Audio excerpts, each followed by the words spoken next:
أعوذ بالله من الشيطان الرجيم.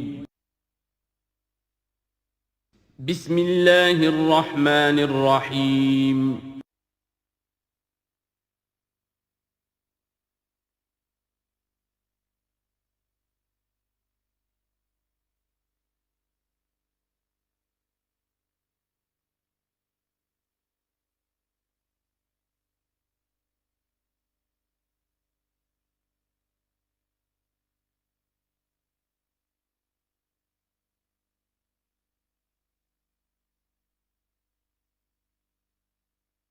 نحمده ونصلي على رسوله الكريم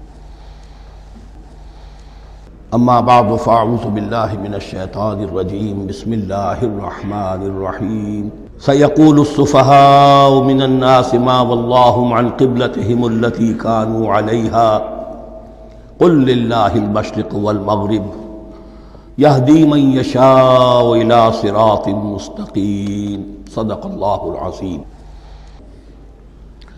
اب یہ تحویل قبلہ کا مضمون براہ راست آ رہا ہے۔ اس کے لیے تمہیدی 2 رکوع ہم پڑھ چکے ہیں۔ حضرت ابراہیم کا تذکرہ جو معمار ہیں بیت اللہ کے، ابو الانبیاء ہیں، امام الناس ہیں، انہی کی ایک نسل بنی اسرائیل ہے، انہی کی ایک نسل بنی اسماعیل ہے۔ ان کا دین کیا تھا، اس کی بنیاد کیا تھی، انہوں نے اور خود ان کے پوتے حضرت یعقوب نے اپنی اولاد کو کس بات کی وصیت کی تھی، اب وہ اولاد مختلف پگڈنڈیوں پر چل کر کہاں کہاں پہنچ چکی ہے، یہ سارا پس منظر ہے اصل میں اس تحویل قبلہ کے لیے۔ اور تحویل قبلہ پر پورے 2 رکوع آ رہے ہیں۔ اس سے بسا اوقات یہ خیال پیدا ہوتا ہے، میرے ذہن میں بھی کبھی ہوتا تھا کہ یہ ایسی بڑی بات کیا تھی جس کے لیے قرآن مجید نے اتنے شد و مد کے ساتھ اور اس قدر تفصیل کے ساتھ بلکہ تکرار کے ساتھ بات کی۔ تو اصل میں اس کو یوں سمجھیے کہ ایک خاص مذہبی ذہنیت ہوتی ہے، اور وہ مذہبی ذہنیت یہ ہوتی ہے کہ اعمال کے ظاہر پر ان کی توجہ زیادہ مرکوز ہو جاتی ہے، اعمال کی جو روح ہے زیادہ اس کی طرف توجہ نہیں ہوتی۔ عوام الناس کا معاملہ یہی ہو جاتا ہے، ظواہر پر، رسومات پر، جو ظاہری شکلیں ہیں ان کی اہمیت، جو اصل دین ہے، روح دین ہے، جو مقاصد دین ہیں، ان کی طرف توجہ نہیں ہوتی۔ نتیجہ یہ ہوتا ہے کہ ظاہر میں ذرا سا فرق انہیں بہت محسوس ہوتا ہے، ذرا سا فرق ہو گیا، کسی نے رفع یدین کر لیا، قیامت آ گئی، معلوم ہوا یہ کوئی اور ہی آ گیا ہماری مسجد میں، یہ کون ہے؟ کسی نے آمین ذرا اونچا کہہ دیا، پھر قیامت آ گئی۔ یہ ساری چیزیں جو یہ خاص ایک ذہنیت ہوتی ہے۔ اس ذہنیت کے پس منظر میں یہ مسئلہ چھوٹا نہیں تھا۔ ایک تو یہ کہ جو قبائلی اور قومی پس منظر تھا اس کے حوالے سے سمجھیے، مکے میں جو لوگ ایمان لائے، ظاہر بات ہے ان سب کو عقیدت تھی خانہ کعبہ کے ساتھ، خود حضور کو تھی۔ آپ روتے ہوئے نکلے ہیں اور آپ نے یہ فرمایا تھا کہ اے کعبہ مجھے تجھ سے بڑی محبت ہے، لیکن تیرے یہاں کے رہنے والے مجھے یہاں رہنے نہیں دیتے۔ پھر یہ کہ وہ جو عقیدت اور محبت تھی وہ تمام اور مسلمانوں کے دلوں میں بھی تھی۔ مدینے میں آ کر آپ نے رخ بدل دیا۔ جب تک مکے میں تھے معلوم ہوتا ہے کہ حضور جب کھڑے ہوتے تھے نماز کے لیے تو آپ اس طرح کھڑے ہوتے تھے کہ بیک وقت استقبال قبلتین ہو جاتا تھا، یعنی جو جنوبی دیوار ہے، ایک طرف وہ کونا ہے جس میں حجر اسود ہے، اور دوسری طرف وہ یمانی ہے، رکن یمانی جو یمن کی طرف ہے، جنوب کی طرف ہے۔ ادھر کوئی شخص کھڑا ہوگا اور وہیں پر انہی کے درمیان جو ہے جب طواف کیا جاتا ہے تو دعا مانگی جاتی ہے، ربنا آتنا فی الدنیا حسنۃ وفی الآخرۃ حسنۃ وقنا عذاب النار۔ باقی پورے طواف میں آپ جو چاہیں دعا مانگے، لیکن یہاں یہ دعا ہے خاص۔ اب اگر کوئی شخص ادھر کھڑا ہو کر نماز پڑھ رہا ہے تو کعبہ تو سامنے ہے ہی، ٹھیک سیت میں یروشلم بھی ہے۔ استقبال القبلتین، ایک ہی وقت میں 2 قبلوں کی طرف رخ ہو گیا۔ مدینہ میں آ کر معاملہ بدل گیا، مدینہ درمیان میں ہے، مکہ مکرمہ اس کے جنوب میں ہے اور یروشلم اس کے شمال میں ہے۔ اب جنوب کی طرف رخ کریں گے تو پیٹھ ہوگی یروشلم کی طرف، یروشلم کی طرف رخ کریں گے تو پیٹھ ہوگی کعبے کی طرف۔ اس میں امتحان ہو گیا ان لوگوں کا جو ایمان لائے تھے کہ آیا وہ محمد الرسول اللہ صلی اللہ علیہ وسلم کے فرمان کی پیروی کرتے ہیں یا اپنی پرانی عقیدتوں اور اپنی پرانی جو روایات ہیں ان کو زیادہ اہمیت دیتے ہیں۔ اللہ کا شکر ہے جو لوگ مکے سے آئے تھے ان کی اتنی تربیت ہو چکی تھی کہ ان میں سے کسی کے لیے کوئی مسئلہ پیدا نہیں ہوا۔ اقبال کا وہ مصرع پھر سنا رہا ہوں، بمصطفیٰ برساں خیش را کے دی ہموست، اگر بہو نہ رسیدی تمام بولا بیست۔ حالانکہ قرآن مجید میں کہیں منقول نہیں ہے کہ اللہ نے حکم دیا تھا، ہو سکتا ہے اللہ نے حضور کو وحی خفی کے ذریعے سے حکم دیا ہو، لیکن وحی جلی میں کہیں نہیں ہے کہ آپ کو حکم دیا گیا ہو کہ اب یروشلم کی طرف رخ کر کے نماز پڑھیے۔ یہ امتحان ہو گیا کہ رسول کا اتباع کتنا کچھ ہے۔ اب جب یہ حکم آیا اب امتحان ہو گیا جو مدینے میں رہنے والے جو ایمان لائے تھے ان کا، اس لیے کہ یہاں یہودی بھی تھے، بعض ان میں سے ایمان لائے، عبداللہ ابن سلام رضی اللہ تعالیٰ عنہ تھے، ان کو علماء میں سے تھے، لیکن جو اور دوسرے لوگ تھے وہ بھی زیر اثر تھے یہود کے علماء کے، ان کے دل میں بھی یروشلم کی عظمت تھی۔ اب جب انہیں رخ کرنا پڑا تو یہ ان کے ایمان کا امتحان ہو گیا۔ تو یہ بڑا امتحان تھا اس میں کہ جو سب کے لیے مثبر تھا، اور مسلمانوں میں سے بعض لوگوں کے دلوں میں یہ خیال بھی پیدا ہوا ہوگا اگر اصل قبلہ یہ تھا تو ہم نے اب تک جو نمازیں پڑھی ہیں وہ تو پھر ہم نے غلط اس پر پڑھی، ہماری اتنی سالوں کی، کسی کو ایمان لائے وہ 10 برس ہو گئے، ہماری ان نمازوں کا کیا بنے گا؟ وہ نمازیں ضائع ہو گئیں تو نماز تو ایمان کا رکن رکین ہے، تو بڑی تشویش پیدا ہو گئی۔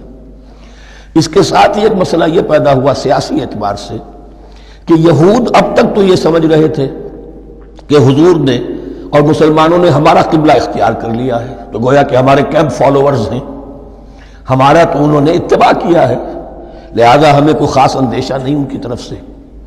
لیکن اب جب قبلہ بدل گیا تو ان کے کان کھڑے ہو گئے کہ یہ تو پھر کوئی نئی اب ملت ہے اور نئی امت کی تشکیل ہو رہی ہے، لہذا ان کی طرف سے مخالفت جو تھی اس کے اندر شدت زیادہ پیدا ہو گئی۔ یہ سارے مضامین تھے کہ جو یہاں پر زیر بحث آ رہے ہیں۔ سَيَقُولُ السُّفَهَاءُ مِنَ النَّاسِ، بہت غیر معمولی ہے اس کا آغاز ہی اس آیت کا۔ ان قریب کہیں گے لوگوں میں سے احمق اور بے وقوف لوگ، مَا وَلَّاهُمْ عَنْ قِبْلَتِهِمُ الَّتِي كَانُوا عَلَيْهَا، کس چیز نے پھیر دیا انہیں اس قبلے سے کہ جس پر یہ تھے، یعنی یہ 16 مہینے نماز پڑھی ہے بیت المقدس کی طرف رخ کر کے یروشلم کی طرف، اب کس چیز نے پھیر دیا انہیں؟ قُلْ لِلَّهِ الْمَشْرِقُ وَالْمَغْرِبُ، دیکھیے وہی الفاظ جو 14ویں رکوع میں آئے تھے جو تمہید بن رہے تھے، کہہ دیجئے کہ اللہ ہی کے لیے ہے مشرق اور مغرب۔ گویا کہ شمال اور جنوب، مشرق و مغرب، شمال و جنوب، محاورے میں مشرق و مغرب زیادہ استعمال ہوتا ہے، سب اللہ کے ہیں، اللہ کسی سمت میں محدود نہیں ہے۔ یہدی من یشاء الی صراط مستقیم، وہ جس کو چاہتا ہے سیدھے راستے کی طرف ہدایت دے دیتا ہے۔ وَكَذَلِكَ جَعَلْنَاكُمْ، اب یہ خاص بات کہی جا رہی ہے، اے مسلمانوں تم اس تحویل قبلہ کو معمولی بات نہ سمجھو، یہ علامت ہے اس بات کی کہ اب تمہیں وہ حیثیت حاصل ہو گئی۔ وَكَذَلِكَ جَعَلْنَاكُمْ أُمَّةً وَسَطًا لِتَكُونُوا شُهَدَاءَ عَلَى النَّاسِ وَيَكُونَ الرَّسُولُ عَلَيْكُمْ شَهِيدًا، اب تمہارا فرض منصب یہ ہے کہ رسول نے جس دین کی گواہی تم پر دی ہے اپنے عمل سے، اپنے قول سے، اسی دین کی گواہی تمہیں دینی ہے اپنے قول سے اور اپنے عمل سے پوری نوع انسانی پر۔ اب تم لنک بن گئے ہو، اب تک نبوت کا سلسلہ جاری تھا، ایک نبی کی تعلیم ختم ہوئی، بگڑ گئی، تحریف ہو گئی، غائب ہو گئی، دوسرا نبی آ گیا، پھر کچھ تیسرا آ گیا، چلے آ رہے، لہذا ہر دور کے اندر اب وہ جو معاملہ تھا تسلسل کے ساتھ چل رہا تھا، اب یہاں نبوت ختم ہو رہی ہے محمد الرسول اللہ صلی اللہ علیہ وسلم پر، تو نوع انسانی تو ختم نہیں ہو رہی، ابھی قیامت تو نہیں آئی ہے، اب آگے لوگوں کو تبلیغ کرنا، ان تک دین پہنچانا، ان پر حجت قائم کرنا، ان کا احقاق حق اور ابطال باطل کا فریضہ سر انجام دینا، یہ کون کرے گا؟ تو پہلے تو ہمیشہ اللہ کی طرف سے وہی جبریل لائے اور نبی کے پاس آ گئے، نبی نے لوگوں کو سکھا دیا۔ اب یہ کہ اللہ سے جبریل لائے محمد کے پاس، محمد نے سکھایا تمہیں، اور تمہیں سکھانا ہے پوری نوع انسانی کو، تو تم اب وہ درمیانی لنک ہو۔ وَكَذَلِكَ جَعَلْنَاكُمْ أُمَّةً وَسَطًا لِتَكُونُوا شُهَدَاءَ عَلَى النَّاسِ وَيَكُونَ الرَّسُولُ عَلَيْكُمْ شَهِيدًا، یہ مضمون زیادہ کھلے گا چل کر سورہ حج کی آخری آیات میں۔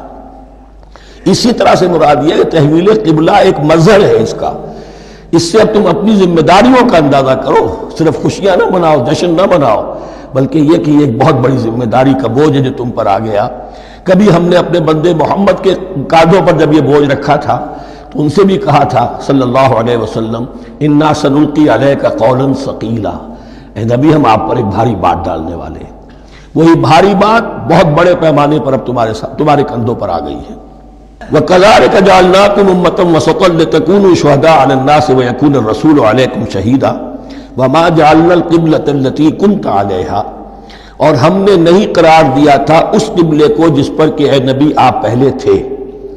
یعنی یہ دو طرح کی بات ہو سکتی ہے، وہی خفی سے اللہ نے فرمایا ہو کہ اے محمد اب کچھ عرصے کے لیے یروشلم کی طرف رخ کر کے نماز پڑھو، وہی جلی میں نہیں ہے، اور یہ بھی ہو سکتا ہے یہ حضور کا اجتہاد ہو اور اسے اللہ نے قبول فرما لیا ہو۔ دونوں باتوں کا امکان موجود ہے۔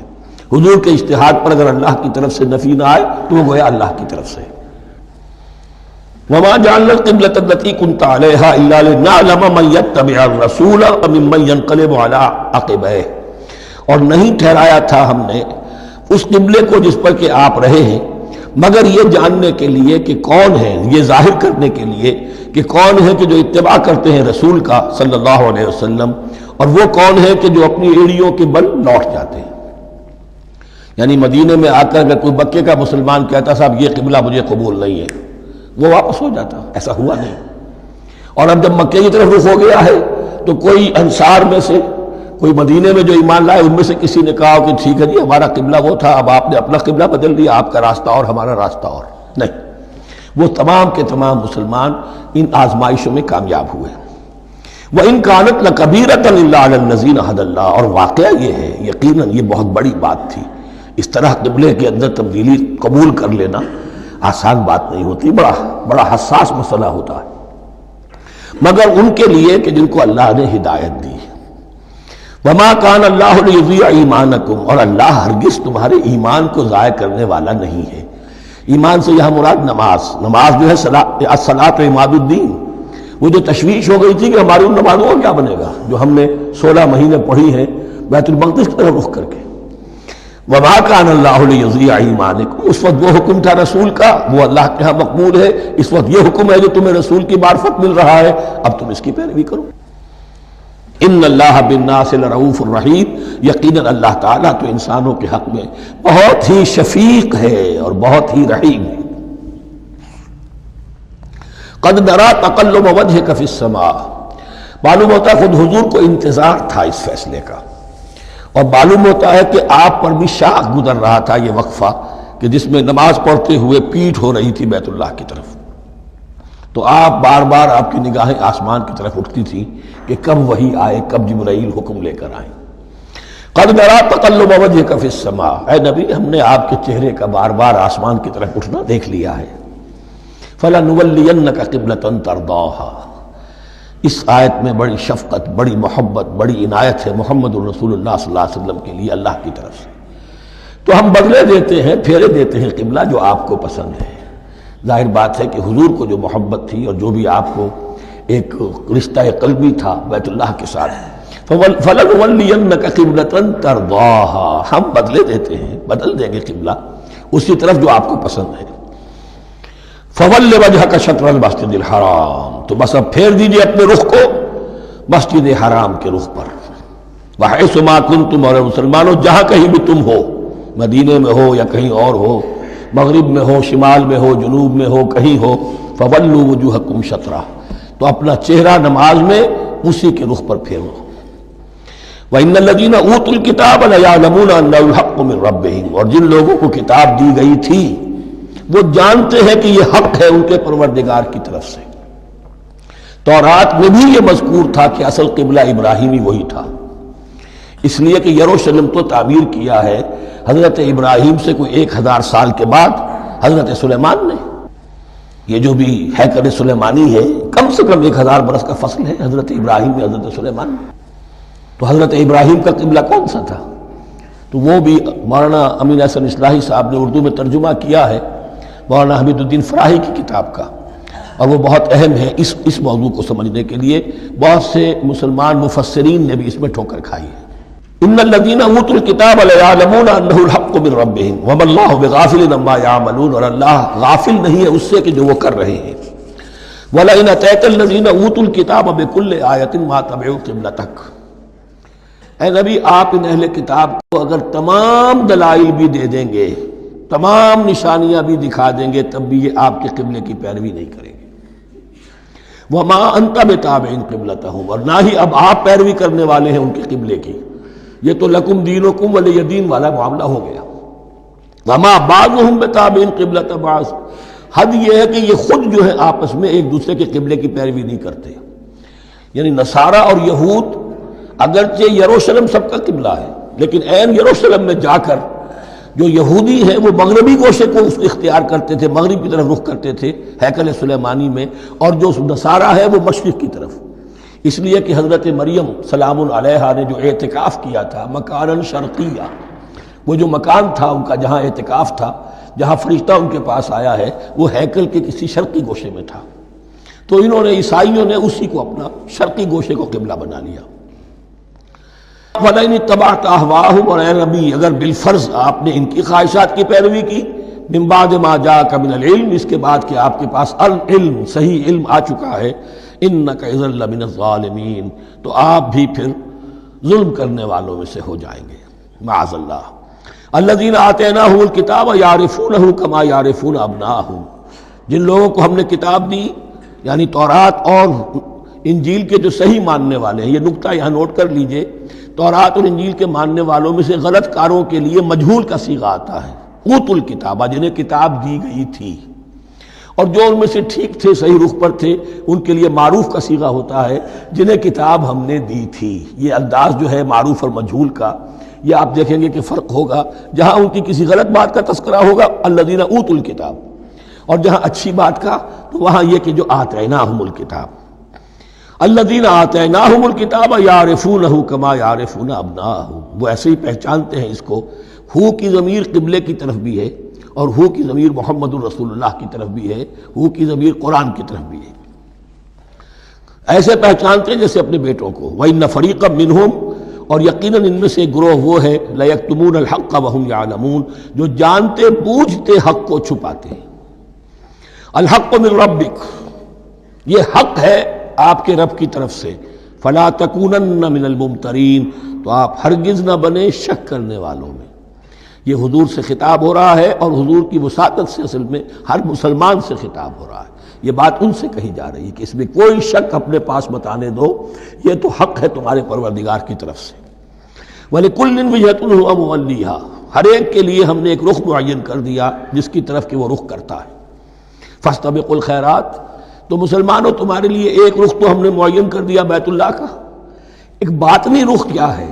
نیکیوں میں ایک دوسرے سے آگے بڑھنے کی کوشش کرو۔ ایک ہے ظاہر، نماز کا ظاہر ہے، آپ نے قبلے کی طرف رخ کر لیا ہے، آپ نے وضو کیا ہے۔ ایک نماز کا باطن ہے، خشوع ہے، خضوع ہے، حضور قلب حاصل ہے، رقت ہے، معلوم ہے کہ اس کے سامنے حاضری ہے۔ اسی طریقے سے قبلہ ایک تو یہ ہے جو کہ کعبہ ہے، بیت اللہ ہے، ایک یہ فاستبقوا الخیرات، تم ہر نیکی کے اندر ایک دوسرے سے آگے بڑھنے کی کوشش کرو۔ اینما تکونوا یأتی بکم اللہ جمیعا، جہاں کہیں بھی ہوگے اللہ تم سب کو لے آئے گا، جمع کر دے گا۔ ان اللہ علی کل شیء قدیر، یقیناً اللہ تعالی ہر چیز پر قادر ہے۔ ومن حیث خرجت فول وجهک شطر المسجد الحرام، اور جدھر سے بھی آپ کا نکلنا ہو، کہیں سفر کریں، کہیں بھی جائیں، تو آپ اپنا رخ پھیر دیجئے مسجد حرام کی طرف۔ وَإِنَّهُ لَلْحَقُّ مِن رَبِّكَ، اور یہ یقیناً حق ہے آپ کے رب کی طرف سے۔ وَمَا اللَّهُ بِغَافِلٍ عَمَّا تَعْمَلُونَ، اور اللہ غافل نہیں اس سے کہ جو تم کر رہے ہو۔ یہاں بظاہر جو ہے کلام حضور سے ہے، اصل میں مسلمانوں سے خطاب ہے بواسطہ محمد صلی اللہ علیہ وسلم۔ وَمِنْ حَيْثُ خَرَجْتَ فَوَلِّ وَجْهَكَ شَطْرَ الْمَسْجِدِ الْحَرَامِ وَحَيْثُ مَا كُنْتُمْ فَوَلُّوا وُجُوهَكُمْ شَطْرَهُ، اور دیکھو جہاں بھی تم نکلو اپنا رخ کرو مسجد حرام کی طرف۔ امریکہ میں جاؤ تب بھی رخ ہوگا مسجد حرام کی طرف، روس میں جاؤ رخ تمہارا ہوگا مسجد حرام کی طرف۔ وَحَيْثُ مَا كُنْتُمْ، اور اے مسلمانوں جہاں کہیں بھی تم ہو، فَوَلُّوا وُجُوهَكُمْ شَطْرَهُ، تو اپنے چہروں کو پھیر دو اسی کے رخ پر۔ لِأَلَّا يَكُونَ لِلنَّاسِ عَلَيْكُمْ حُجَّةٌ، تاکہ نہ رہے لوگوں کے پاس تمہارے خلاف کوئی دلیل۔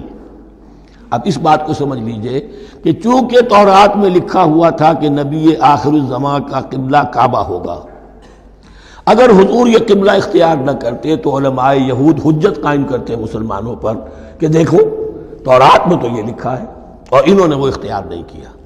تو یہ گویا کہ ان کے اوپر اتمام حجت بھی ہو رہا ہے اور قطع عذر بھی ہو رہا ہے، ان کی حجت کی جڑ بھی کٹ رہی ہے. الا الذین ظلموا منہم، سوائے ان میں سے ان کے جو ظالم ہیں، اعتراض کرنے کے لیے لاکھ انہوں نے پھر بھی ہیلے بہانے بنائی لینے ہیں. فلا تخشوہم، تو اے مسلمانوں ان سے نہ ڈرو، واخشونی، مجھ سے ڈرو. وَلِأُتِمَّ نِعْمَتِي عَلَيْكُمْ، اور یہ جو تحویل قبلہ ہوئی ہے اور محمد الرسول اللہ صلی اللہ علیہ وسلم کی بعثت کی بنیاد پر ایک نئی امت کو شکل دی جا رہی ہے اور اسے اب امامت الناس سے سرفراز کیا جا رہا ہے، وراثت ابراہیمی اب اسے منتقل ہو گئی ہے. یہ اس لیے ہے وَلِأُتِمَّ نِعْمَتِي عَلَيْكُمْ، اپنی نعمت میں تم پر اس کا اتمام فرما دوں، مکمل کر دوں. وَلَعَلَّكُمْ تَهْتَدُونَ، اور تاکہ تم ہدایت یافتہ بن جاؤ. کما ارسلنا فیکم رسولا، جیسے کہ ہم نے بھیج دیا ہے تم میں ایک رسول. اب یہ دعا ابراہیم و اسماعیل یاد کر لیجئے. ربنا وبعث فیہم رسولا منہم یتلو علیہم آیاتک ویعلمہم الکتاب والحکمت ویزکیہم. اب گویا کہ وہاں تو دعا تھی اور یہ 3000 سال کے بعد اس دعا کا ظہور ہو رہا ہے بعثت محمدی کی شکل میں. کما ارسلنا فیکم رسولا منکم، جیسے کہ ہم نے بھیج دیا ہے تم میں رسول اپنا تم ہی میں سے. یتلو علیکم آیاتنا، وہ تلاوت کرتا ہے تم پر ہماری آیات. ویزکیکم، تمہیں پاک کرتا ہے، تزکیہ کرتا ہے تمہارا. ویعلمکم الکتاب والحکمہ، اور تمہیں تعلیم دیتا ہے کتاب و حکمت کی. ویعلمکم ما لم تکونوا تعلمون، اور تمہیں تعلیم دے رہا ہے ان چیزوں کی جو تمہیں معلوم نہیں تھی. یہاں ایک نقطہ بڑا اہم ہے، حضرت ابراہیم اور اسماعیل کی دعا میں جو ترتیب تھی یہاں اللہ نے اس کو بدل دیا ہے. وہاں کیا تھا؟ تلاوت آیات، تعلیم کتاب و حکمت، پھر تزکیہ. یہاں کیا ہے؟ تلاوت آیات، پھر تزکیہ، پھر تعلیم کتاب و حکمت. اب ظاہر بات ہے کہ حضرت ابراہیم حضرت اسماعیل نے جو بات کہی وہ بھی غلط تو نہیں ہو سکتی، لیکن ہم یہ کہہ سکتے ہیں کہ اس کی امپرووڈ فارم یہ ہے جو اللہ تعالیٰ کی طرف سے دی گئی، اس لیے کہ تزکیہ مقدم ہے. اگر نیت صحیح نہیں ہے تو تعلیم کتاب و حکمت مفید نہیں ہوگی بلکہ گمراہی میں اضافہ ہوگا. نیت کج ہے تو گمراہی بڑھتی چلی جائے گی. اور تزکیہ کا حاصل کیا ہے؟ نیت درست ہو جائے، اخلاص، نحن لہ مخلصون. اگر یہ نہیں ہے تو جتنا پڑھو گے، جتنے بڑے عالم ہوگے، شیطان بھی بن سکتے ہو. بڑے بڑے فتنے عالموں نے اٹھائے ہیں. یہ جو دین اکبری تھا یا دین الہی تھا، اکبر کے تو باپ دادا کو کبھی خیال نہیں آ سکتا تھا اس کا. یہ پٹی پڑھانے والے کون تھے؟ ابو الفضل اور فیضی جیسے علماء، بہت بڑے علماء. اسی طرح غلام احمد قادیانی، اس کو اصل میں جو بھی پٹیاں پڑھائی ہیں وہ تو پڑھائی حکیم نور الدین نے جو بہت بڑا عالم تھا، اہل حدیث عالم تھا. تو در حقیقت بہت بڑا عالم ہوگا، اگر اس کی کج ہو گئی نیت تو اتنا ہی بڑا فتنہ اٹھا دے گا. اس پہلو سے تزکیہ مقدم ہے، اور اس کا ثبوت یہ ہے، یہی مضمون سورہ آل عمران میں آیا، یہی مضمون پھر سورہ جمعہ میں آئے گا. وہاں بھی ترتیب یہی ہے، تینوں جگہ پر اللہ کی طرف سے ترتیب یہی ہے. یتلو علیکم آیاتنا ویزکیکم، تمہیں ہماری آیات پڑھ کر سنا رہا ہے اور تمہارا تزکیہ کرتا ہے. ویعلمکم الکتاب والحکمہ، اور اس تزکیے کے بعد پھر تعلیم کتاب و حکمت. ویعلمکم ما لم تکونوا تعلمون، اور تمہیں سکھا رہا ہے جو کچھ علم تمہیں حاصل نہیں تھا. فاذکرونی اذکرکم، بس مجھے یاد رکھو، میں تمہیں یاد رکھوں گا. یہ بہت بڑا میثاق ہے اور بہت بڑا وعدہ ہے، بہت بڑا وعدہ. اور یہاں تک حدیث میں پھر اس کی شرح آئی ہے، میرا بندہ اگر مجھے اپنے دل میں یاد کرتا ہے میں بھی اسے اپنے جی میں یاد کرتا ہوں. اور میرا بندہ اگر میرا ذکر کسی محفل میں کرتا ہے تو میں اس سے بہت اعلیٰ محفل میں اس کا ذکر کرتا ہوں. اس کی محفل تو بہت بلند و بالا ہے، ملائے اعلیٰ کی محفل ہے، فرشتے ملائکہ مقربین کی محفل ہے. خدا خود میرے محفل بود اندر لامکا خسرو، محمد شمع محفل بود شب جائے کہ من بودم. اب خسرو کس عالم میں تھے جب یہ شعر کہہ گئے ہیں؟ تو بہرحال ہے تو صحیح، ایک محفل تو ہے. میں اس سے بڑی بہتر محفل میں ان کا تذکرہ کرتا ہوں. فاذکرونی اذکرکم واشکروا لی ولا تکفرون، اور میرا شکر کرو، میری نعمتوں کا ادراک کرو، اس کا شعور حاصل کرو، اس پر زبان سے بھی شکر ادا کرو، اپنے عمل سے بھی، جوارح سے بھی ان نعمتوں کا حق ادا کرو. یہاں وہ 18 رکوع ختم ہو گئے، نصف اول اس سورہ مبارکہ کا مکمل ہو گیا۔ اب آگے سے خطاب ہے یا ایھا الذین آمنوا، ایک نئی امت آ گئی، چارٹر اس کا آ گیا۔ کیوں بنایا گیا تمہیں؟ لتکونوا شہداء علی الناس ویکون الرسول علیکم شہیدا، تم اب لنک ہو ہمیشہ ہمیشہ کے لیے محمد اور پوری نوع انسانی کے درمیان۔ اسی لیے وہ حدیث بھی تو ہے جو علماء حق ہوتے ہیں ان کے بارے میں فرمایا علماء امتی کا انبیاء بنی اسرائیل، میری امت کے علماء کا مقام وہی ہے جو بنی اسرائیل کے علماء کا، اس لیے کہ اب نبوت تو ختم ہو گئی محمد پر صلی اللہ علیہ وسلم، لیکن یہ کتاب تو ہے، اس کا پہنچانا تو ہے، اس کو عام تو کرنا ہے، حجت تو قائم کرنی ہے، اور صرف تبلیغ سے نہیں عمل کر کے دکھانا ہے، وہ نظام قائم کر کے دکھانا ہے جو محمد عربی نے قائم کیا صلی اللہ علیہ وسلم، تب حجت قائم ہوگی۔ اس کے لیے تمہیں قربانیاں دینی ہوں گی، مشکلیں جھیلنی ہوں گی، جان و مال کا نقصان برداشت کرنا ہوگا، آرام سے گھر بیٹھے ٹھنڈے پیٹوں کفر جگہ نہیں چھوڑ دے گا اور حق نہیں آ جائے گا۔ کفر کو ہٹانے کے لیے اور باطل کو ختم کرنے کے لیے اور حق کو قائم کرنے کے لیے تن من دھن تمہیں لگانے ہوں گے۔ اب دیکھیے وہ کال آ رہی ہے، یا ایھا الذین آمنوا استعینوا بالصبر والصلاۃ، یہی وہ الفاظ تھے کہ وہ جو 7 آیتیں تھیں جن کو میں نے کہا تھا خطاب میں بنی اسرائیل میں وہ بمنزلہ فاتحہ ہیں، ان میں الفاظ آئے تھے واستعینوا بالصبر والصلاۃ وانھا لکبیرۃ الا علی الخاشعین الذین یظنون انہم ملاقو ربہم وانہم الیہ راجعون۔ اب وہی خطاب یہاں ہو رہا ہے، یا ایھا الذین آمنوا استعینوا بالصبر والصلاۃ، یہ میں بیان وہاں کر چکا ہوں، ان اللہ مع الصابرین، جان لو کہ اللہ صبر کرنے والوں کے ساتھ ہے۔ اس بیعت سے کیا مراد ہے؟ ایک بات تو متفق علیہ ہے، اللہ کی مدد، اللہ کی تائید، اللہ کی نصرت ان کے شامل حال ہے۔ باقی یہ کہ اللہ تعالیٰ جہاں کہیں بھی ہم ہیں ہمارے ساتھ ہے، کس طرح ہے یہ ہم نہیں جانتے، لیکن یہ فرمایا اس نے کہ میں تو تمہاری دگے جان سے بھی زیادہ قریب ہوں۔ وَلَا تَقُولُوا لِمَنْ يُقْتَلُ فِي سَبِيلِ اللَّهِ أَمْوَاتٌ، اب پہلے ہی قدم پر قتل کی بات آ گئی۔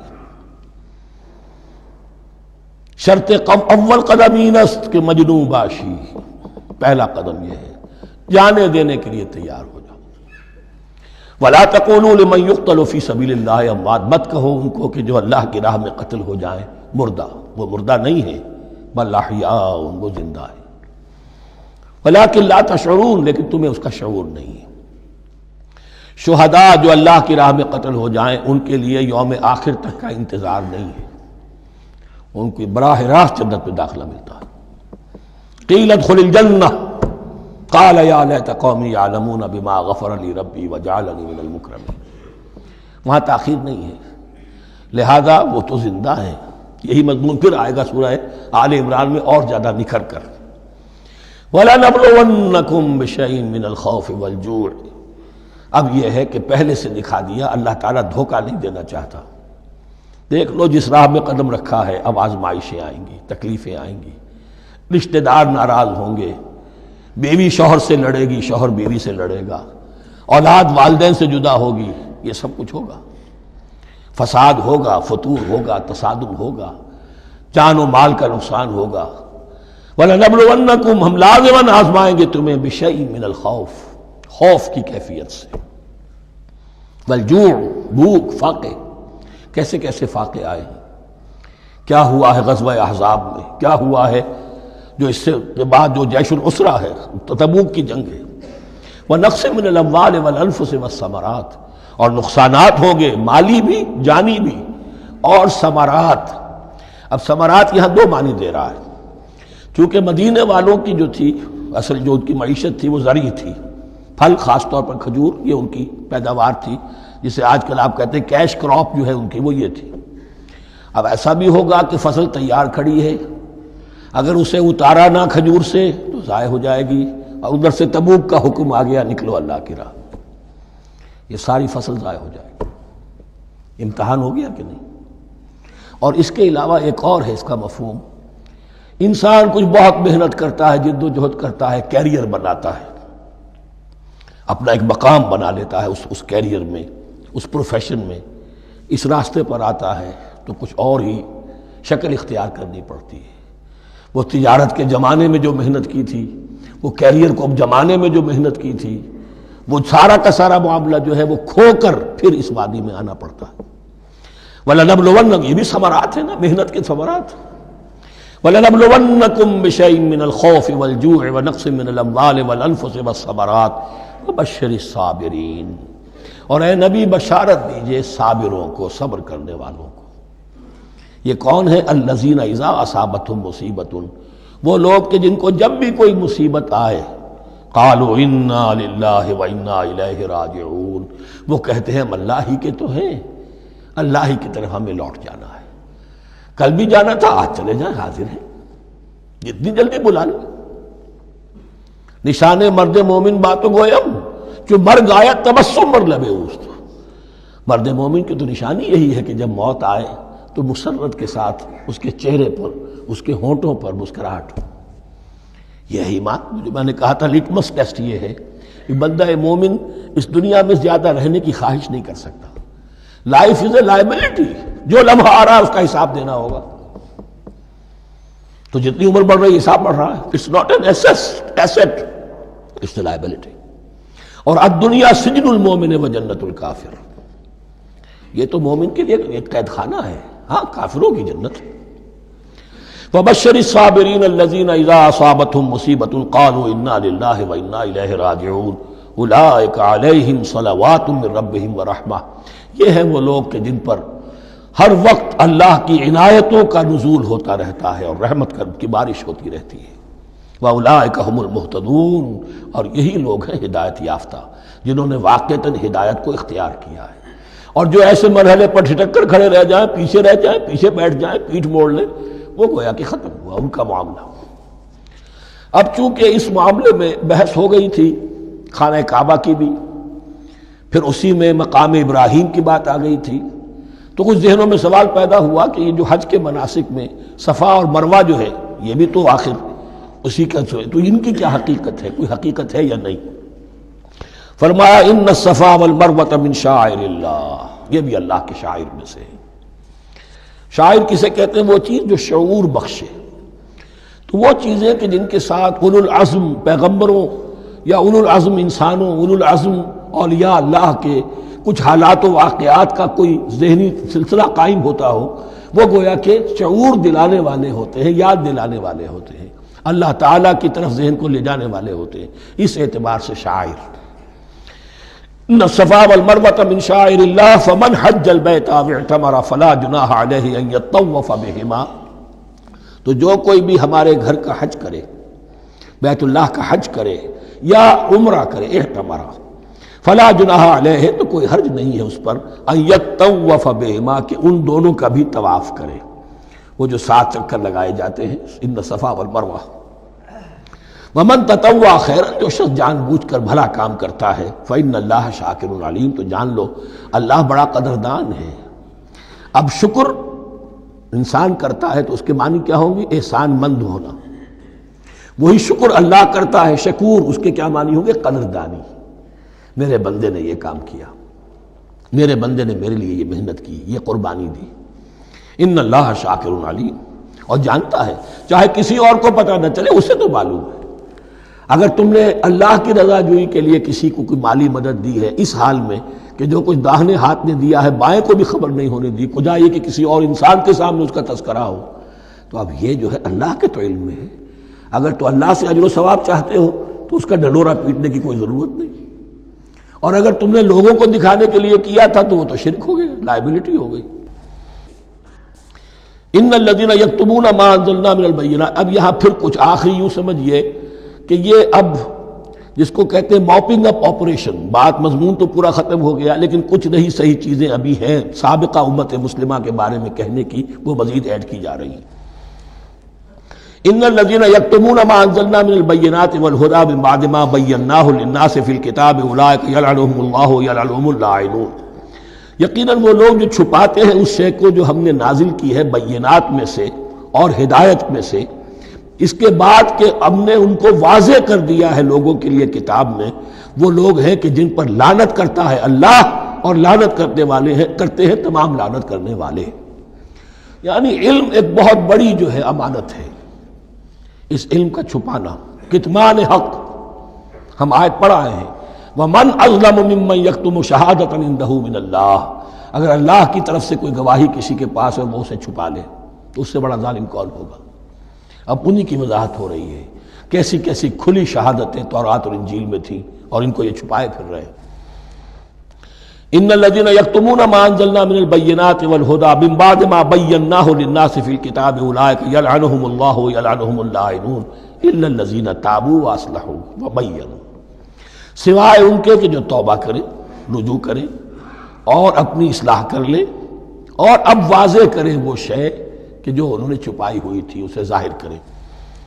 فاولئک اتوب علیہم، تو ان کی توبہ میں قبول کروں گا اور ان کی طرف میں نگاہ التفات میں اپنی پھر ان کی طرف متوجہ کر دوں گا۔ وَأَنَا التَّوَّابُ الرَّحِيمُ، اور میں تو ہوں ہی توبہ کا قبول کرنے والا اور رحم فرمانے والا۔ إِنَّ الَّذِينَ كَفَرُوا وَمَاتُوا وَهُمْ كُفَّارٌ، یقیناً جن لوگوں نے کفر کیا اور وہ مرے اسی حال میں کہ کفر پر قائم تھے، أُولَٰئِكَ عَلَيْهِمْ لَعْنَةُ اللَّهِ وَالْمَلَائِكَةِ وَالنَّاسِ أَجْمَعِينَ، ان پر تو لعنت ہے اللہ کی بھی اور فرشتوں کی بھی اور تمام انسانوں کی بھی۔ خالدین فیہا، اس لعنت کی کیفیت میں وہ اب ہمیشہ رہیں گے۔ لا یخفف عنہم العذاب، نہ ان پر سے عذاب کے اندر کوئی کمی کی جائے گی، ولا ہم ینظرون، نہ انہیں کوئی مہلت ملے گی کہ عذاب کا تسلسل ذرا سی دیر کے لیے وقفہ ہو جائے، سانس لینے کی مہلت مل جائے۔ ولا ہم ینظرون۔ وَإِلَٰهُكُمْ إِلَٰهٌ وَاحِدٌ، سن لو تمہارا الہ اور معبود ایک ہی الہ ہے۔ لا الہ الا هو الرحمن الرحیم، اس کے سوا کوئی الہ نہیں ہے اور وہ رحمان ہے اور رحیم ہے۔ اب جو آیت آ رہی ہے اس کے پڑھنے سے پہلے ایک بات سمجھ لیجئے کہ یہ جو اب 22 رکوعوں کا مضمون ہم پڑھ رہے ہیں، مجھے یہ بات آج شروع میں واضح کرنی چاہیے تھی، اس میں ترتیب کیا ہے۔ میں پہلے عرض کر چکا ہوں کہ پہلے 18 رکوعوں کی تقسیم ورٹیکل کی ہے ہم نے، 18 کو 4 رکوع ادھر، 10 درمیان میں، پھر 4 ادھر۔ یہاں اب چلے گی ہاریزونٹل تقسیم، افقی تقسیم، اور اس کی بھی شکل کیا ہے کہ 4 مضامین ہیں کہ جو تانے بانے کے ساتھ بنے ہوئے ہیں، یا 4 لڑیاں ہیں مضمون کی کہ جن کو بٹ کر رسی بنا دیا گیا۔ وہ 4 مضامین کیا ہیں؟ مسلمانوں سے خطاب میں ان کے لیے عبادات اور احکام اور شرائع، یہ واجب ہے، یہ کرنا ہے، یہ حلال ہے، یہ حرام ہے، نماز فرض ہے، روزہ فرض ہے، وغیرہ وغیرہ۔ اور 2 لڑیاں جہاد، جہاد بالمال، جہاد بالنفس۔ جہاد بالنفس کی آخری انتہا قتال ہے، جہاں انسان نقد جان ہاتھ پر رکھ کر، ہتھیلی پر رکھ کر میدان میں حاضر ہو جاتا ہے۔ جو جنگ میں گیا اس نے اپنے آپ کو موت کے لیے پیش کر دیا، بچ کر آ جائے تو بونس ہے۔ اس اعتبار سے یہ 4 جڑیں۔ شریعت کو 2 حصوں میں تقسیم کیجئے، عبادات اور پھر بقیہ احکام شریعت، معاملات، جن میں خاص طور پر شوہر اور بیوی کا تعلق جو ہے وہ سب سے اہم ہے۔ لہذا اس صورت میں آپ دیکھیں گے تفصیلی احکام آئیں گے آئلی قوانین کے ضمن میں۔ دوسری طرف جہاد بالمال یعنی انفاق، اللہ کی راہ میں خرچ کرنا، اور جہاد بالنفس جس کی آخری منزل قتال۔ اب یہ 4 لڑیاں اس طرح سے ہیں، فرض کیجئے ایک لال لڑی ہے، ایک پیلی ہے، ایک نیلی ہے، ایک ہری ہے، ان کو بٹ دیا گیا ہے۔ جب ایک طرف سے دیکھیں گے تو کٹا پھٹا نظر آئے گا، رنگ لال نظر آیا، پھر پیلا نظر آیا، پھر نیلا نظر آیا، پھر ہرا، پھر لال، پھر نیلا، پھر پیلا، پھر ہرا۔ تو ایسا معلوم ہوگا جیسے کٹے پھٹے ہیں مضامین۔ لڑیاں کھول دیجئے، معلوم ہوگا ایک لڑی وہ بھی بڑی مسلسل ہے، جہاد بالمال کی، ایک لڑی ہے جہاد بالنفس یعنی قتال کی، ایک لڑی ہے جو عبادات کی، ایک لڑی ہے معاملات کی اور شریعت کے احکام کی۔ یہ 4 لڑیاں، اور یہ تانے بانے کی طرح بنی ہوئی ہیں، لیکن اسی بنتی میں بہت بڑے حسین پھول موجود ہیں۔ طویل آیات، عظیم ترین آیات قرآن مجید کی، ان میں سے اب ایک آیت یہاں آ رہی ہے۔ اس کو میں نے عنوان دیا ہے آیت الآیات۔ ان فی خلق السماوات والارض واختلاف اللیل والنہار والفلک التی تجری فی البحر بما ينفع الناس وما انزل اللہ من السماء من ماء فاحیا به الارض بعد موتها وبث فیہا من کل دابۃ وتصریف الریاح والسحاب المسخر بین السماء والارض لآیات لقوم یعقلون۔ اتنے فینومینا آف نیچر کسی ایک آیت میں جمع نہیں ہے قرآن۔ اللہ تعالیٰ تمام فینومینا آف نیچر کو اپنی آیتیں قرار دیتا ہے۔ آسمان اور زمین کی تخلیق، رات اور دن کا الٹ پھیر مختلف جگہوں پر، اور یہ جو ستارے ہیں اور یہ جو بھی نباتات ہیں زمین کی، ان میں سے آیتیں ہی آیت۔ لیکن ان آیت الآیات کو جس طرح یہاں ایک آیت میں سمویا ہے، یہ حکمت کا ایک بہت بڑا پھول ہے، بہت بڑا پھول جو ان چار لڑیوں کی بنتی کے اندر آ گیا ہے۔ یقیناً آسمان اور زمین کی تخلیق میں اور رات اور دن کے الٹ پھیر میں اور اس جہاز میں یا کشتی میں جو چلتی ہیں سمندر میں یا دریاؤں میں، وہ سامان لے کر جو لوگوں کو نفع دیتا ہے، بما ينفع الناس وما انزل اللہ من السماء من ماء، اور اس پانی میں کہ جو اللہ نے اتارا ہے آسمان سے، فاحیا به الارض بعد موتها، اور پھر اس سے وہ زندہ کر دیتا ہے زمین کو اس کے مردہ ہو جانے کے بعد۔ بے آب و گیا زمین پڑی تھی، بارش ہوئی ہے، اسی میں سے روئیدگی آ گئی ہے۔ وبث فیہا من کل دابہ، اور یہ تمام حیوانات اور چرند اور پرند جو اس کے اندر پھیلا دیے گئے ہیں۔ وتصریف الریاح، اور یہ ہواؤں کا چلنا جو ہے، کبھی پرواں چل رہی ہے، کبھی پچھمی چل رہی ہے، کبھی مشرق سے آ رہی ہے، کبھی مغرب سے آ رہی ہے، تصریف الریاح ہے۔ والسحاب المسخر بین السماء والارض، اور ان بادلوں میں کہ جو معلق کر دیے گئے آسمان اور زمین کے درمیان۔ لآیات لقوم یعقلون، ان سب میں آیات ہیں، نشانیاں ہیں ان لوگوں کے لیے جو عقل سے کام لیں۔ ان کو دیکھو اور ان کے خالق کو، مدبر کو پہچانو۔ آیات ہے، اور ان کے آیات کے پہچاننے کا جو عملی نتیجہ نکلنا چاہیے، اور جس کو عام طور پر لوگ نہیں پہنچ پاتے جس تک، اب اگلی آیت میں اس کا تذکرہ ہے۔ نتیجہ تو نکلنا یہ چاہیے کہ پھر محبوب اللہ ہی ہو، شکر اسی کا ہو، اطاعت اسی کی ہو، عبادت اسی کی ہو۔ جب سورج میں کچھ نہیں، یہ تو اللہ نے اس کو بنایا ہے، یہ حرارت جو ہے اللہ نے دی ہے، چاند میں کچھ نہیں، ہوائیں چلانے والا کوئی وہی تو ہے۔ تو اب کسی شے کے لیے کوئی شکر نہیں، کسی شے کے لیے کوئی عبادت نہیں، کوئی ڈنڈوت نہیں، کوئی سجدہ نہیں، بلکہ صرف اللہ کے لیے، اور وہی مطلوب و مقصود بن جائے، وہی محبوب ہو۔ لا محبوب الا اللہ، لا مقصود الا اللہ، لا مطلوب الا اللہ۔ جن لوگوں کی یہاں تک رسائی نہیں ہو جاتی، وہ لوگ کسی اور شے کو اپنا محبوب و مطلوب بنا کر اس کی پرستی شروع کر دیتے ہیں۔ خدا تک نہیں پہنچے، اپنے نفسی کو معبود بنا لیا، جو یہ کہے کر رہے، معبود تو ہو گیا۔ ارأیت من اتخذ الہہ ہواہ، اپنے قوم کو معبود بنا لیا، قوم کی برتری کے لیے اور قوم کی سربلندی کے لیے جانے بھی دے رہے، وطن کو معبود بنا لیا۔ اس حقیقت کو علامہ اقبال نے سمجھا ہے، اس دور کا سب سے بڑا بت وطن ہے۔ اس دور میں میں اور ہے، جام اور ہے، جم اور، ساقی نے بنا کی روش لطف و ستم اور، تہذیب کے آزر نے ترشوائے صنم اور، مسلم نے بھی تعمیر کیا اپنا حرم اور، ان تازہ خداؤں میں بڑا سب سے وطن ہے، جو پیرہن اس کا ہے وہ مذہب کا کفن ہے۔ نیشنلزم، ٹیریٹوریل، وطنی قومیت، وطن کی جے، یہ معبود بنائے بیٹھے۔ تو اب یہاں سنیے، ومن الناس، اور لوگوں میں سے کچھ ایسے بھی ہیں، من یتخذ من دون اللہ اندادا، جو اللہ کو چھوڑ کر کچھ اور چیزوں کو اس کا مد مقابل بنا دیتے ہیں۔ وطن کو بنا لیا، قوم کو بنا لیا، ہیومنزم، انسانیت، نوع انسانی، ہم اس کے خدمتگار ہیں، ہم اس کی بہتری کے لیے کام کر رہے ہیں، یہ بھی ایک معبود بن گیا۔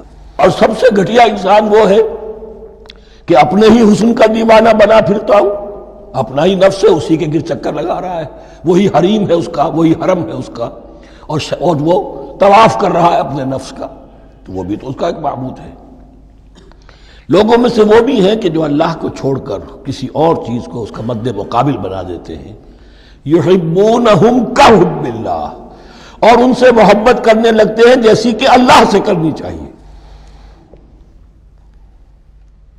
یہ فلسفہ ہے اصل میں، ہندی میں سے آدرش کہتے ہیں، عربی میں نصب العین، انگلش میں آئیڈیل۔ ہر باشعور انسان کسی شے کو اپنا آئیڈیل بناتا ہے اور اس سے پھر محبت کرتا ہے، اس کے لیے جیتا ہے، اس کے لیے مرتا ہے۔ قربانیاں دیتا ہے، ایثار کرتا ہے، قوم کے لیے قربانی، وطن کے لیے قربانی، فلاح کے لیے قربانی، خود اپنی ذات کے لیے قربانی۔ یحبونہ کحب اللہ، یہ سارے کام تو اللہ کے لیے کرنے کے تھے۔ جیو اللہ کے لیے، مرو اللہ کے لیے، محبت اس سے کرو۔ ان صلاتی و نسکی و محیای و مماتی للہ رب العالمین۔ تم نے اپنی یہ ساری نسبتیں کسی اور شے کے ساتھ وابستہ کر دی، تم نے اللہ کا مد مقابل تراش لیا۔ می تراشت فکر ما ہر دم خدا بندے دیگر، رست از یک بند تا افتاد در بندے دیگر۔ انسان معبود تراشتا رہتا ہے اپنے ذہن سے، اور ان کے لیے محبت کرتا ہے، جانیں دیتا ہے، قربانیاں دیتا ہے۔ وَمِنَ النَّاسِ مَن يَتَّخِذُ مِن دُونِ اللَّهِ أَندَادًا يُحِبُّونَهُمْ كَحُبِّ اللَّهِ، یہ مضمون بھی سورہ حج میں زیادہ واضح ہوگا۔ وَالَّذِينَ آمَنُوا أَشَدُّ حُبًّا لِلَّهِ، پھر یہ لٹمس ٹیسٹ کا لفظ میری زبان پر آ رہا ہے، اور جو لوگ واقعتاً صاحب ایمان ہوتے ہیں ان کی شدید ترین محبت ہوتی ہے اللہ کے ساتھ۔ اگر یہ نہیں ہے، اگر یہ نہیں تو بابا پھر سب کہانیاں ہیں۔ کوئی شے اللہ سے زیادہ محبوب ہو گئی وہ تمہاری معبود ہے، تم نے اللہ کو چھوڑ دیا، چاہے وہ دولت ہی ہے، تائس عبد الدینار و عبد الدرہم، ہلاک اور برباد ہو جائے درہم و دینار کا بندہ۔ نام عبد الرحمن ہے، حقیقت میں عبد الدینار ہے۔ دینار آنا چاہیے، حرام سے آئے، حلال سے آئے، جائز سے آئے، ناجائز سے آئے، تو معبود اللہ نہیں ہے، معبود دینار ہے۔ ہندو نے یہ کیا کہ لکشمی دیوی کی ایک مورتی بنا کر پوجنا شروع کر دیا، یہ لکشمی دیوی اگر ذرا مہربان ہو جائے گی دولت آ جائے گی۔ ہم نے کہا ہٹاؤ اس درمیان کے لنک کو، سیدھے ہی دولت کو کیوں نہ پوجو، پیٹرو ڈالر کو پوجو، ڈالر کو پوجو، ترک وطن کرو، ماں باپ کو چھوڑو یہاں سے سکتا ہوا کہ مر رہے ہیں اور کوئی ان کا بیٹا ان کی بیٹی ان کے پاس نہیں، کس لیے؟ ڈالر۔ کون معبود ہوا؟ وَمِنَ النَّاسِ مَن يَتَّخِذُ مِن دُونِ اللَّهِ أَندَادًا يُحِبُّونَهُمْ كَحُبِّ اللَّهِ وَالَّذِينَ آمَنُوا أَشَدُّ حُبًّا لِلَّهِ وَلَوْ يَرَى الَّذِينَ ظَلَمُوا إِذْ يَرَوْنَ الْعَذَابَ أَنَّ الْقُوَّةَ لِلَّهِ جَمِيعًا، اور کاش کہ دیکھ لیتے یہ لوگ جو اس شرک میں اور اس گناہ میں مبتلا ہیں، ظلم شرک کے معنی، جب وہ دیکھیں گے عذاب کو اور یہ بات واضح ہو جائے گی کہ قوت تو ساری کی ساری اللہ کے ہاتھ میں ہے، کسی کے پاس کچھ نہیں۔ وَأَنَّ اللَّهَ شَدِيدُ الْعِقَابِ، اور یہ کہ اللہ سزا شدید العذاب، اللہ سزا دینے میں بہت سخت ہے۔ اس وقت آنکھ کھلے گی تو فائدہ کیا ہوگا؟ اب آنکھ کھلے تو فائدہ ہے۔ اِسْتَبَرَّأَ الَّذِينَ اتُّبِعُوا مِنَ الَّذِينَ اتَّبَعُوا، اب انسانی معاشرے کے اندر یہ ہوتا ہے، کچھ لوگ ہوتے ہیں لیڈر لوگ جو اپنے پیچھے لوگوں کو لگا لیتے ہیں، چاہے ڈیماگوگز ہو، چاہے مذہبی جو ہے وہ مسندوں کے والی ہوں، اپنے پیچھے لگاتے ہیں، اور ان کے پیچھے لگنے والے جو ہیں وہ یہ سمجھتے ہوئے ان کی عزت بھی ہے، ان کا احترام بھی ہے، ان کے نیچے دبے بھی ہوئے، ان کا پیچھے پیچھے چلتے ہیں۔ قیامت کے دن وہ تبرہ کریں گے، ان تم نے ہمیں مروایا، ہم تمہاری پیروی کرتے رہے، ہم نے سمجھا تم جو کہہ رہے ہیں وہ ٹھیک ہے، ہم نے تمہیں اپنا لیڈر مانا۔ اب وہ اعلان برات کریں گے، اللہ ہمارا ان سے کوئی تعلق نہیں۔ استبرأ الذین اتبعوا، اور اس کے جواب میں پھر وہ کریں گے ہمارا تم سے کوئی تعلق نہیں۔ اس روز کے جن لوگوں کا اتباع کیا گیا تھا دنیا میں، لیڈر لوگ، وہ ان لوگوں سے جنہوں نے پیروی کی تھی ان سے تبرہ کریں گے۔ وَرَأَوُا الْعَذَابَ وَتَقَطَّعَتْ بِهِمُ الْأَسْبَابُ، اور وہ دیکھ لیں گے عذاب کو، نگاہوں کے سامنے جہنم آ جائے گی اور تمام رشتے منقطع ہو جائیں گے۔ یوم یفر المرء من اخیہ وامہ وابیہ وصاحبتہ وبنیہ لکل امرئ منہم یومئذ شأن یغنیہ یود المجرم لو یفتدی من عذاب یومئذ ببنیہ وصاحبتہ واخیہ وفصیلتہ التی تؤویہ ومن فی الارض جمیعا ثم ینجیہ، ہر انسان چاہے گا میرے باپ کو، بیٹے کو، بھائی کو، ماں کو، بیوی کو، اولاد کو، تمام انسانوں کو چھوڑ دو جہنم میں، خدا کے لیے کسی طرح مجھے بچا لو۔ تقطعت بہم الاسباب، سارے رشتے منقطع ہو جائیں گے، جن رشتوں کی وجہ سے حرام کو حلال اور حلال کو حرام کر رہے ہو، جن کی دلجوئی کے لیے حرام کی کمائی کرتے ہو، جن کی دلجوئی کے لیے دین کے راستے سے آگے نہیں بڑھ رہے ہو، دین کے راستے میں بیوی ناراض نہ ہو جائے، گھر والے ناراض نہ ہو جائیں. بتقطعت بہم الاسباب، یہ سارے رشتے یہیں تک کے لیے ختم ہو جائیں. وقال الذین اتبعوا، اور جو ان کے پیروکار تھے وہ کہیں گے لو ان لنا کرۃ، اگر کہیں ہمیں دنیا میں لوٹنا نصیب ہو جائے، فنتبرأ منہم کما تبرؤوا منا، تو ہم بھی ان سے اسی طرح برات کریں گے جیسے آج یہ ہم سے برات کر رہے ہیں. کذالک یریہم اللہ اعمالہم حسرات علیہم، اس طرح اللہ ان کو دکھائے گا ان کے اعمال حسرتیں بن جائیں گی. کاش کہ ہم نے سمجھا ہوتا، کاش کہ ہم نے ان کی پیروی نہ کی ہوتی، کاش کہ ہم نے ان کو اپنا لیڈر اور اپنا ہادی اور رہنما نہ مانا ہوتا. وما ہم بخارجین من النار، لیکن وہ اب آگ سے نکلنے والے نہیں ہوں گے. یا ایھا الناس کلوا مما فی الارض حلالا طیبا ولا تتبعوا خطوات الشیطان انہ لکم عدو مبین.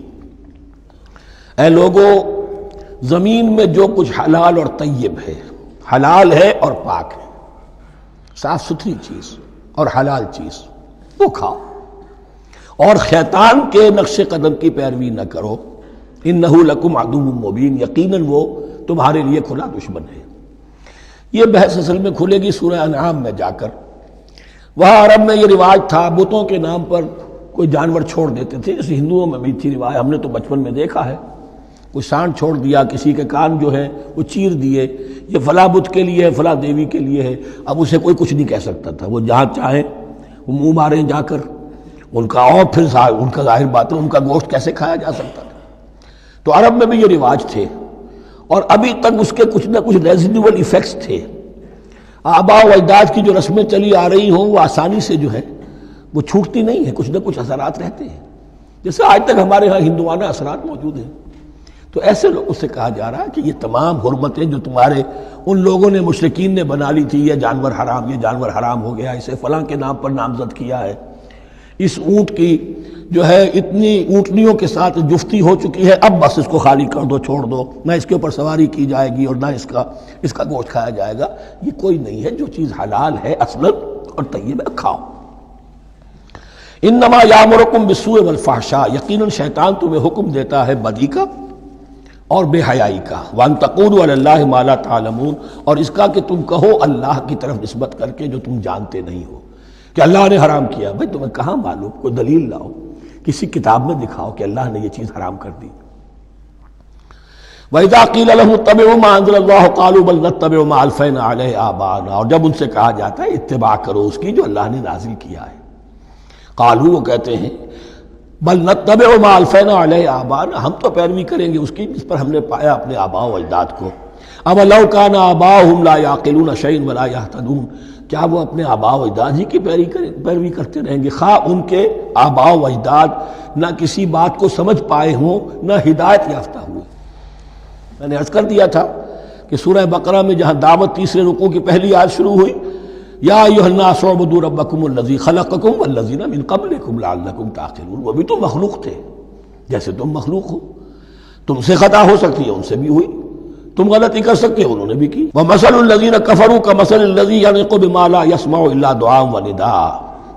یہاں ذرا تمثیل کے اندر ایک پیچیدگی ہے کہ بظاہر ترجمہ تو یہ ہوگا کہ مثال ان لوگوں کی جنہوں نے کفر کیا اس شخص کی سی ہے جو پکار رہا ہے ایسی چیز کو جو نہ سنتا ہے نہ سمجھتا ہے. ہاں یہ پتہ چلتا ہے کہ کچھ پکار رہا ہے، جانور ہوتے ہیں انہیں اور کیا سمجھ میں آتا ہے. تو یہاں پہ اصل میں تمثیل میں مراد یہ ہے کہ حضور صلی اللہ علیہ وسلم اور مسلمان ان لوگوں کو جو سمجھانے کی کوشش کر رہے ہیں ان میں سے کچھ ایسے بھی ہیں کہ جو کچھ نہیں سمجھتے. دعا اور ندا تو ہے، صم بکم عمی فہم لا یعقلون، لیکن وہ بہرے بھی ہیں، گونگے بھی ہیں، اندھے بھی ہیں، وہ عقل سے کام نہیں لیتے. یا ایھا الذین آمنوا کلوا من طیبات ما رزقناکم، اے اہل ایمان کھاؤ ان تمام پاکیزہ چیزوں میں سے جو ہم نے تمہیں دی ہیں. واشکروا للہ، اللہ کا شکر ادا کرو، ان کنتم ایاہ تعبدون، اگر تم واقعتاً اسی کی عبادت کرنے والے ہو. جیسا کہ میں نے عرض کیا سورہ الانعام میں یہ ساری چیزیں آئیں گی اور تفصیل سے. انما حرم علیکم المیتۃ والدم ولحم الخنزیر وما اہل بہ لغیر اللہ، بنیادی طور پر اللہ تعالیٰ نے وہ کھانے کے جو اہل عرب میں اس وقت رائج تھے ان میں سے 4 چیزوں کی حرمت کا اعلان کیا ہے بار بار. مکی صورتوں میں بار بار ہوا ہے اور یہاں پھر یہ مدنی صورت کے اندر گویا کہ آخری بار. انما حرم علیکم المیتۃ، اللہ نے تم پر حرام کیا مردار کو، جو اپنی آپ موت مر گیا، ذبح نہیں کیا گیا، والدم، اور خون حرام ہے، نجس ہے۔ اسی لیے جو ذبح کرنے کا ہمارا طریقہ ہے وہ یہ ہے کہ صرف گردن کو کاٹا جائے تاکہ اس میں شریانے وغیرہ کٹ جائے اور اکثر جو ہے خون جسم کا نکل جائے۔ اگر جھٹکا کیا جائے جیسے سکھ کرتے تھے، ایک ہی تلوار کے وار سے گردن اڑا دی بکری کی، یا یہ کہ جیسے کہ یورپ وغیرہ میں ہوتا ہے، تو پھر وہ خون اندر رہ جاتا ہے جسم کے، اس کے اندر پھر وہ اینٹھن نہیں ہوتی اس حیوان کے جسم میں کہ جس سے خون جو ہے وہ باہر چلا جائے، تو وہ لحم الخنزیر، اور تیسری چیز ہے خنزیر کا گوشت، اور چوتھی چیز وما اہل بہ لغیر اللہ، اور وہ کہ جس پر پکارا گیا ہو کسی کا نام اللہ کے سوا۔ اب اس میں ایک چیز تو یہ ہے کہ جسی شے کو ذبح کرتے ہوئے کسی بت کا، کسی دیوی کا، کسی دیوتا کا تذکرہ کیا، وہ تو حرام مطلق ہو ہی گیا، اس کا گوشت کھانا حرام مطلق ہے۔ لیکن اسی کے تابع یہ ہوگا کسی بزرگ کا قرب حاصل کرنے کے لیے اس کے مزار پر لے جا کر وہاں ذبح کیا جا رہا ہے۔ پوچھیں گے تو ہم تو اللہ کے لیے ذبح کر رہے ہیں، تو اللہ کے لیے تو اپنے گھر میں بھی کر سکتے تھے ذبح، یہاں کیوں لائے ہو؟ اس کو تم نے کسی اعتبار سے اس صاحب قبر کا جو ہے اس کا تقرب حاصل کرنے کا ذریعہ بنایا۔ یہ چیزیں بھی اسی کے تابع ہو جائیں گی۔ اللہ کے لیے کرنا تو ہر جگہ کر سکتے ہو، ہم تو صرف ایصال ثواب کے لیے کر رہے ہیں، تو اپنے گھر میں بیٹھ کر کرو گے تو کیا ایصال ثواب نہیں ہو جائے گا؟ ٹھیک ہے اللہ، ہم یہ خرچ کر رہے ہیں، ہم نے یہ جانور ذبح کیا ہے تیرے لیے، اس کا ثواب جو ہے فلاں کو پہنچا دے۔ یہ ہے چار چیزیں بنیادی طور پر۔ فمن اضطر غیر باغ ولا عاد، ان میں بھی ایک رعایت ہے، اگر کوئی مضطر ہو گیا ہے، مجبور ہو گیا ہے، جان نکل رہی ہے اور کوئی شے کھانے کو نہیں، لیکن دو شرطیں پوری ہو، غیر باغ ولا عاد، وہ اس حرام کی طرف رغبت نہ رکھتا ہو، اور نہ جو ناگزیر حد ہے جان بچانے کی اس سے آگے بڑھے۔ صرف جان بچانے کے لیے مردار کا گوشت بھی کھا سکتا ہے، سور کا گوشت بھی کھا سکتا ہے، جو بھی چاہے، جان بچانے کے لیے یہ رخصت ہے، لیکن اس شے کی طرف کوئی رغبت اور میلان طبیعت میں نہ ہو۔ یہ اللہ تو جانتا ہے، اگر تو معاملہ اس سے ہے تو اس سے تو چھپی ہوئی بات نہیں ہے، اور جتنا ناگزیر ہے جان بچانے کے لیے اس سے آگے نہ بڑھے۔ فلا اثم علیہ، ان دو شرطوں کے ساتھ جان بچانے کے لیے حرام چیز بھی کھائی جا سکتی ہے۔ ان اللہ غفور الرحیم، یقیناً اللہ غفور الرحیم ہے۔ ان الذین یکتمون ما انزل اللہ من الکتاب ویشترون بہ ثمنا قلیلا، یقیناً وہ لوگ جو چھپاتے ہیں اس کو جو اللہ نے نازل کیا ہے کتاب میں سے اور فروخت کرتے ہیں انہیں بہت حقیر سی قیمت پر، اولئک ما یاکلون فی بطونہم الا النار، یہ لوگ نہیں بھر رہے اپنے پیٹوں میں مگر آگ۔ ولا یکلمہم اللہ یوم القیامہ، اللہ ان سے کلام نہیں کرے گا قیامت کے دن۔ ولا یزکیہم، نہ انہیں پاک کرے گا۔ ولہم عذاب علیم، ان کے لیے دردناک عذاب ہے۔ اولئک الذین اشتروا الضلالۃ بالہدی، یہ ہیں وہ لوگ کہ جنہوں نے ہدایت دے کر ضلالت خرید لی ہے، والعذاب بالمغفرہ، اور مغفرت اللہ کی اپنے ہاتھ سے دے کر عذاب خرید لیا ہے۔ فما اصبرہم علی النار، تو کتنا ہے ان کا حوصلہ آگ کے لیے، بڑے صابر ہیں اس جہنم کی آگ کے لیے، کس طرح تیاری کر رہے ہیں۔ ذالک بان اللہ نزل الکتاب بالحق، یہ اس لیے کہ اللہ نے تو کتاب نازل کی حق کے ساتھ۔ وان الذین اختلفوا فی الکتاب لفی شقاق بعید، اور یقیناً جن لوگوں نے کتاب اور شریعت میں پھر یہ پگڈنڈیاں نکالی، اختلاف کی، وہ بڑی ہی دشمنی میں اور بڑی ہی شقاوت کے اندر مبتلا ہو گئے۔ بارک اللہ لی ولکم فی القرآن العظیم ونفعنی وإیاکم بالآیات والذکر الحکیم۔